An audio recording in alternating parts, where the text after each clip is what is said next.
ওম তৎসৎ। শ্রীমদ্ভগবদ্গীতার প্রথম অধ্যায়ের 3 নম্বর শ্লোক।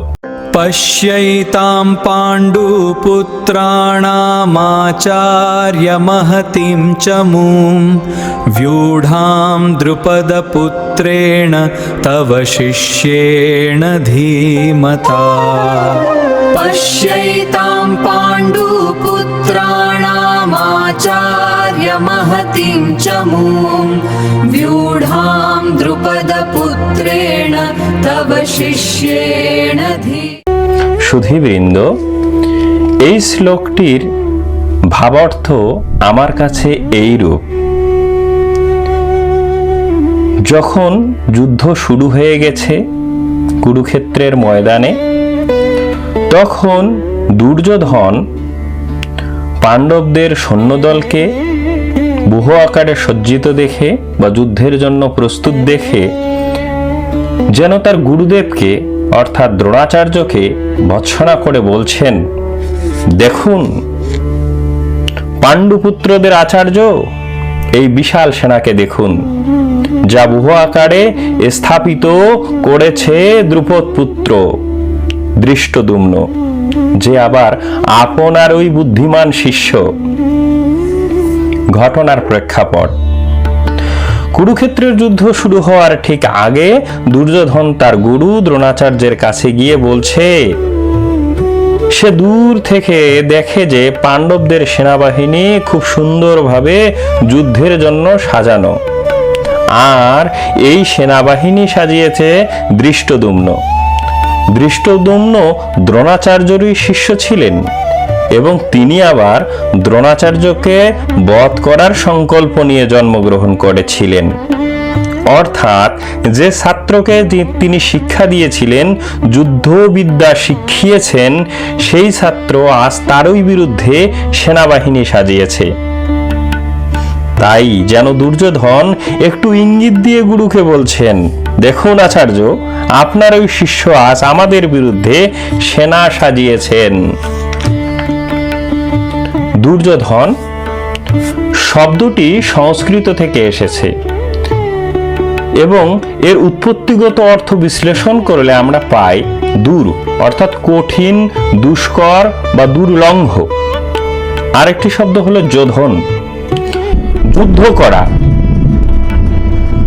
লড়াই করা, লড়াইকারী। এর মূল ধাতুগত, দুর্যোধন শব্দের মূল ধাতুগত অর্থ হলো যুদ্ধ, অর্থাৎ যুদ্ধ করা। অর্থাৎ উৎপত্তিগত অর্থ দাঁড়ায় যাকে যুদ্ধে পরাজিত করা কঠিন। দার্শনিক বা দেহ অভ্যন্তরে তাকালে আমরা দেখতে পাই প্রত্যেক মানুষের মাঝে অবস্থিত অহংকার বোধ, যা সমাজে কুবৃত্তি হিসেবে পরিচিত। কারণ একটি প্রবাদ আছে, অহংকার পতনের মূল। আমরা সকলে জেনেও এই বৃত্তিকে নিয়ন্ত্রণ করতে পারি না, কারণ আমাদের যা কিছু আছে আমরা তাই নিয়ে অহংকারে মত্ত হই। যেন এরকমটি আমরা সকলেই করে থাকি, যে একটু দেখতে ভালো সে রূপের অহংকার দেখায়, যার জ্ঞান আছে সে জ্ঞানের অহংকার দেখায়, যার সম্পদ আছে সে সম্পদের অহংকার দেখায়, এবং এই অহংকার প্রকাশে মানুষ আনন্দই পেয়ে থাকে। এজন্যই বলা হয় দুর্যোধন হলো অহংকারের প্রতীক, কারণ অহংকারকে জয় করা বা নিয়ন্ত্রণ করা কঠিন। এই অহংকারই কিন্তু আমাদের জ্ঞানকে প্রভাবিত করে। আরেকটি শব্দ হলো দ্রোণাচার্য। দ্রোণ শব্দের অর্থ হলো পাত্র বা ধারণ করার শক্তি। জ্ঞান, অস্ত্রবিদ্যা, শাস্ত্র সবকিছুই ধারণ করেন যিনি। আর আচার্য শব্দের অর্থ হলো শিক্ষক বা গুরু। আর এই জ্ঞানই আবার পাণ্ডবদের গুরু। কি কারণ? একটু তলিয়ে দেখলে দেখা যায় মানুষের সকল সুবৃত্তিগুলো আসলে জ্ঞানের দ্বারাই তৈরি হয় বা অঙ্কুরিত হয়। কিন্তু এই জ্ঞান সবসময় নিয়ন্ত্রিত বা নিরপেক্ষ থাকতে পারে না। অহংকার বেশিরভাগ সময় মানুষের জ্ঞানকে হরণ করে থাকে। তাই বলা হয় দ্রোণাচার্য হল পক্ষপাত দুষ্ট জ্ঞান। দৃষ্টদ্যুম্ন দৃষ্ট অর্থাৎ দেখা বা প্রকাশিত। দুম্ন শব্দের অর্থ হলো শক্তি, অর্থাৎ প্রকাশিত বোধ শক্তি, অর্থাৎ আমাদের জ্ঞান থেকেই জন্ম নেয় প্রকাশিত বোধ শক্তি। কিন্তু এই বোধ শক্তি আবার পক্ষপাত দুষ্ট জ্ঞানকে নাশ করে। অহংকার জ্ঞানকে প্রভাবিত করে, আমাদের সুবৃত্তিগুলোকে প্রকাশিত হতে দেয় না। অর্থাৎ মূল শ্লোকটিতে যেভাবে আমরা তাকালে দেখতে পাই যে দুর্যোধন দ্রোণাচার্যকে বলছেন বা ভৎসনা করছেন এক প্রকার, যে দেখেন আপনারই শিষ্যগণ আজ আপনারই বিরুদ্ধে সেনা সাজিয়েছেন।